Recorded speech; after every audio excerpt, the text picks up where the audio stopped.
आज एक अनहोनी हो गई। पिछले 36 सालों में जो नहीं हुआ वह आज हो गया। 36 सालों में ऐसा पहली बार हुआ कि मैं आकाश भैया को राखी नहीं बांधी। पूर्णिमा मेरी बेटी मेरे पास आकर बोली, मम्मी दोपहर हो गई, 2 बज गए हैं। मैं टेबल पर आपका खाना भी लगा दिया है। आप और कमल आपका इंतज़ार कर रहे हैं, खाना खा लो। देखो पूर्णिमा, तुम्हें पता है कि जब तक मैं भैया को राखी ना बांध लूँ खाना नहीं खाती हूँ। अभी तो दोपहर ही हुई है, क्या पता अभी तेरे मामा आते ही हो और मैं खाना खाकर बैठ जाऊँ। यह ठीक नहीं, तुम लोग खा लो, मैं उनका इंतज़ार करूँगी। मैं पूर्णिमा को जवाब दिया, मम्मी कहीं ऐसा ना हो कि तुम्हारा उपवास ही हो जाए। चलते चलते पूर्णिमा बोली, क्या सचमुच ऐसा ही होगा? मैं शंका से शहर उठी। यदि ऐसा हुआ तो नहीं, ऐसा नहीं हो सकता। विश्वास की कुटी हुई डोर से उत्तर मिला, मैं अस्वस्थ हूँ। आकाश भैया आएंगे, ज़रूर आएंगे। माँ को सांत्वना देती हूँ। निगाहें घड़ी की सही सुइयों पर जा रही थी। 2 मिनट मिनट में आगे बढ़ रही है। अपने मन में झांक कर देखना चाहती हूँ। मन में दबी हुई अतीत की परतें एक एक कर खोल जाती हैं। वह बड़ी सी हवेली है, हमारे चाचा जी, पिताजी और ताऊ जी, हम सब रहते हैं हवेली के अगल बगल हिस्सों में मिलजुल कर। हम 3 भाई और 3 ही बहनें हैं। चाचा जी के 2 लड़के हैं और 2 लड़कियां। बस ताऊ जी का एक ही बेटा है, आकाश। अकेले हैं ना, कोई भाई और कोई बहन नहीं। मुझे याद है जब मैं बहुत छोटी थी, जब मुझे ताऊ जी ने रक्षाबंधन के दिन गोद में उठाकर कहा था कि यह मेरी छोटी बेटी है, यह बांधेगी अपने आकाश भैया को राखी। और उन्होंने जल्दी जल्दी मुझे नया फ़्रॉक पहनाया, मेरे बालों में रिबन बांधा और छोटी सी थाली में रोली रखी और मिठाई रखकर पकड़ा दी, ले बांध काजल, अपने आकाश भैया को राखी बांध। आकाश भैया ने एक बार मेरी ओर देखा और देख मुस्कुराए और फिर अपना हाथ आगे बढ़ा दिया। मैंने अपने नन्हे हाथों से राखी बांध दी और ताई जी ने मुझे चूम लिया। बस आज से काजल ही है आकाश की प्यारी बहन, यही राखी बांधा करेगी आकाश को, उन्होंने कहा। और यह इबादत मेरे दिल पर बहुत बहुत गहरी अक्षरों में लिख दी गई। इससे पहले आकाश भैया ने रो रो कर हवेली सर पर उठा रखी थी। मैं भी अपनी बहन से ही राखी बंधवाऊंगा। मीता, सोनाक्षी, तारा, तीनों दीदी ने कोशिश की और फिर प्रमिला ने भी, पर 8 वर्ष के आकाश भैया किसी से भी राखी बंधवाने को तैयार ही नहीं थे। वह मचल रहे थे, रो रहे थे, चीख रहे थे। और जब प्रमिला दीदी ने ज़बरदस्ती उनके हाथ में राखी बांधी तो उन्होंने उसे गुस्से में तोड़ फेंक दिया। मेरी कोई बहन नहीं है, मैं तो अपनी बहन से ही राखी बंधवाऊंगा। इनमें से कोई भी मेरी बहन नहीं है। आकाश भैया का रोना नहीं रुक रहा था। माँ, चाचा जी बताए जी, अब सब आंगन में खड़े थे। ताई जी की तो आंखों में आंसू भी बह रहे थे। अपने लाडले बेटे की जीत पूरी न कर पाने की व्यवस्था में करे तो क्या करे। इतने में उन्हें मेरा ध्यान आया और फिर वह मुझे गोदी में उठाकर आकाश भैया के पास ले गए। 3 साल की थी मैं तब, जब ताई जी के कहने पर आकाश भैया मुझसे राखी बंधवाने को तैयार हो गए। बच्चों के चेहरे पर मुस्कान आते ही सबके उदास चेहरे खिल उठे। तब से अब तक मैं ही आकाश भैया को राखी बांधती आई हूँ। इसमें कभी कोई व्यवधान नहीं पड़ा।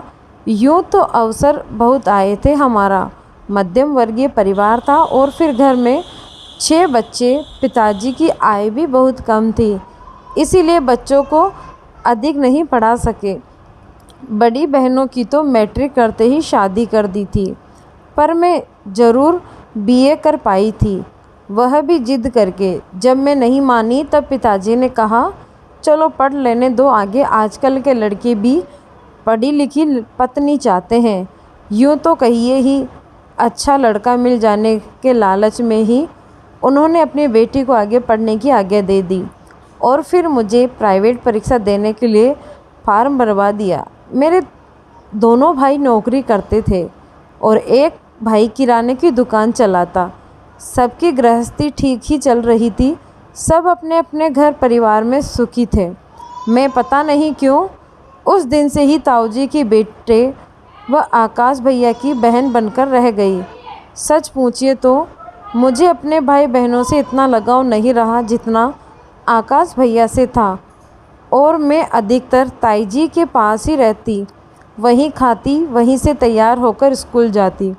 मेरा ताईजी के घर में एकाधिकार हो गया था। वैसे तो वह मेरे सगे ताऊजी हैं, इसीलिए सभी भाई बहन समय समय पर जाकर ताईजी से कुछ भी मांग लेते, कुछ भी कह देते, लेकिन उनका ताईजी से कुछ भी मांगना मुझे बहुत बुरा लगता। ऐसे लगता जैसे हमारे घर की कोई चीज़ दूसरा व्यक्ति ले जा रहा है। धीरे धीरे समय बीतता गया। आकाश भैया इकलौते थे, इसीलिए ताऊजी के हिस्से की पूरी संपत्ति उनको मिली और उनके लिए ताऊजी ने सोने के आभूषणों की दुकान खुलवा दी। हमारे परिवार में सबसे संपन्न वही थे। उन्होंने कर भी ले लिया था। भाभी भी अच्छे परिवार की थी। पिताजी ने मेरी भी शादी कर दी।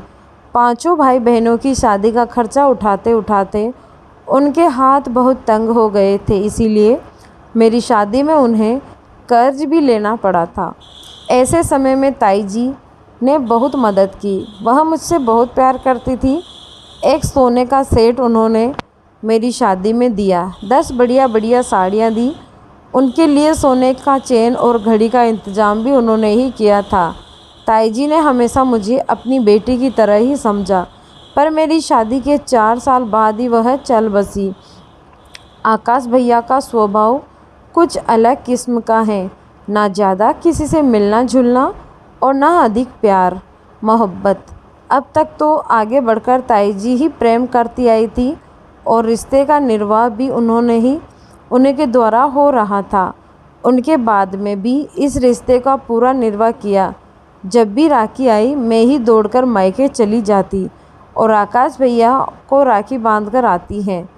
बचपन से ही इसमें अपना उत्तरदायित्व तो समझती आई थी कि आकाश भैया का हाथ खाली न रह जाए। मैं जब भी जाती भाभी जी अच्छी तरह से मिलती, बात करती और लौटते समय एक सुंदर सी साड़ी देकर मुझे विदा करती। वैसे भी मैंने कभी इस पर ध्यान नहीं दिया कि वह मुझे क्या उपहार देती है क्या नहीं देती है। मैं तो अपना कर्तव्य निभाते निभाते जा रही थी। एक बार पूर्णिमा के पिता बहुत बीमार हो गए थे। मेरी ननद भी आई हुई थी। ऐसे में रक्षाबंधन आया और मैं जल्दी से जाने के लिए तैयार हो गई। मायके जाने में मुझे 6 घंटे लगते थे। पूर्णिमा, मेरी सास और सब ननदें मना लिया था कि अगर इस राखी को तुम नहीं जाओगी तो क्या फ़र्क पड़ जाएगा, अगली राखी पर चली जाना।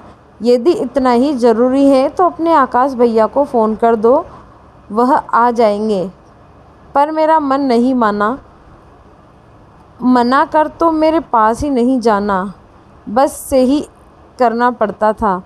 मैं राखी से एक दिन पहले गई। वह अगले दिन दोपहर तक लौट आई थी तो किसी ने कुछ नहीं, पर मुझे मालूम है कि सबको बहुत बुरा लगता था। अब तो बच्चे बड़े हो गए हैं। अतुल भी 16 के आसपास और प्रमिला 18 के पास। पता नहीं इस बार इन बच्चों को क्या जी चढ़ी है कि हमारे भाई बहनों के रिश्ते का इम्तिहान लेने पर उतारू हो गए। और तो और उनके पापा भी उनके साथ मिल गए थे। कल मैं जाने की तैयारी शुरू की, लेकिन तीनों ही अड़ गए कि आज आप कहाँ वहाँ नहीं जाओगी। इस बार हमारे आकाश मामा को ही आने दो राखी बंधवाने के लिए। क्या सच में महत्व सिर्फ आपके लिए ही है, उनके लिए नहीं। और तीनों ही ने मुझसे शर्त भी लगा ली थी कि देखना आपके आकाश भैया यहाँ नहीं आएंगे। अब तक आकाश भैया ऐसे ससुराल एक बार भी नहीं आए थे। इसीलिए इन सब क्या यही धारणा था कि एक तरफ का रिश्ता है जिसे सिर्फ मैं ही निभाए जा रही हूँ। कल मुझे बच्चों ने आकाश भैया को फ़ोन करवाया। भाभी मिली फ़ोन पर और मुझे उनसे कहना पड़ा कि भाभी मैं बीमार हूँ, इस बार राखी बंधवाने के लिए मैं नहीं आऊँगी। आप व आकाश भैया कल आ जाइए। भाभी ने मेरी बीमारी के विषय में पूछा और फिर कहा, ठीक है, पर मैं पक्का नहीं कह सकती हूँ, फिर भी कोशिश करूँगी।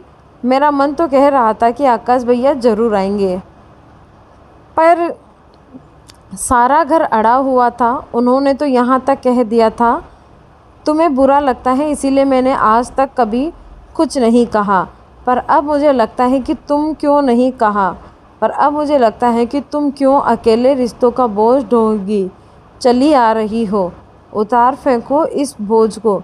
आज इस बात की परीक्षा हो जाएगी कि यह रिश्ता सिर्फ तुम्हारी वजह से ही है या तुम्हारी आकाश भैया भी इसी में मानते हैं। सुबह से मैंने काफ़ी सारी तैयारी की, पर शाम के 4 बज गए, लेकिन अभी तक भैया का कोई अता पता नहीं है। मेरा मन धीरे धीरे बैठता जा रहा है। एक बेचैनी मन में है, एक कुलबुलाहट है। क्या मैं ही अब तक यह एक तरफ का रिश्ता निभाई जा रही हूँ? ओ कहीं भैया या भाभी है ना समझे हो कि मैं कुछ लेने के उद्देश्य से ही उनको राखी बांधने जाती हूँ। अगर ऐसा है तो मेरे लिए इससे बढ़कर शर्म की बात और क्या होगी। अच्छा ही है, आज इस बात का पता भी चल जाना चाहिए। हमें इससे तो यह बात किसी पीढ़ी में ज़्यादा समझदार हैं तो भावुकता में नहीं, इसीलिए बहती यथार्थ के डोस में परातल पर रहती है। 5 बज गए थे। मेरी निगाह बार बार घड़ी की ओर उठ रही थी। सच पूछिए तो मैं भी आकाश भैया की छोड़ ही दी थी। भैया अब नहीं आने वाले हैं। 6 बजे मेरा धीरे से जवाब दे गया था। पूर्णिमा मेरे सामने थी और मैंने उससे कह दिया कि वह मेरा खाना लगा दे। मुझे लग रहा है कि पूरा घर मुझ पर और मेरी बेवकूफ़ी पर भरी भावुकता पर हंस पड़ेगा। अब है जो है, मुझे इन सब का धन्यवाद करना ही चाहिए। उन्होंने असलियत से मेरा परिचय करवा दिया। मुझे को डालने में कुछ काला नज़र आया। मुंह में कोर डालने ही वाली थी कि लगा घर के बाहर आकर एक गाड़ी रुकी। दौड़कर बाहर दरवाज़ा खोला तो देखा आकाश भैया, भाभी और उनका बेटा रवि उतर रहे हैं। पता नहीं मुझे क्या हुआ कि भाभी से लिपटकर मैं फूट कर रो पड़ी और वह हैरानी से मुझे चुप करा रही थी। आकाश भैया मेरी पीठ थपथपा रहे थे। क्या हो गया है तुझे? क्या तबीयत ज़्यादा ही ख़राब है? मुझे एक पार्टी को बहुत ज़रूरी सोने का सेट बनाकर देना था, इसीलिए देर हो गई। और देख मैं तेरे लिए क्या लाया हूँ। मैंने उनसे नहीं कह पाई कि आज अगर आप नहीं आते तो बच्चों ने जो मेरी अग्नि परीक्षा ली थी उसमें मैं बहुत बुरी तरह से असफल होती। थोड़ी देर में भैया के हाथ पर राखी बांध रही थी और भाभी मुझे प्यार से सोने का सेट पहना रही थी। मैं मन ही मन कह रही थी, भाभी आप मुझे सोने की चेन के बदले एक फूलों की माला ही दे दिया करो, जिससे यह रिश्तों का बोझ मैं एक अपने सर से उठा सकूं। तो दोस्तों, क्या सच में आपको भी लगता है कि बहनें भाइयों के लिए बोझ होती हैं? आप हमें अपना कमेंट ज़रूर बताएं। सच में यह गलत है? अपनी राय ज़रूर दें दोस्तों। धन्यवाद।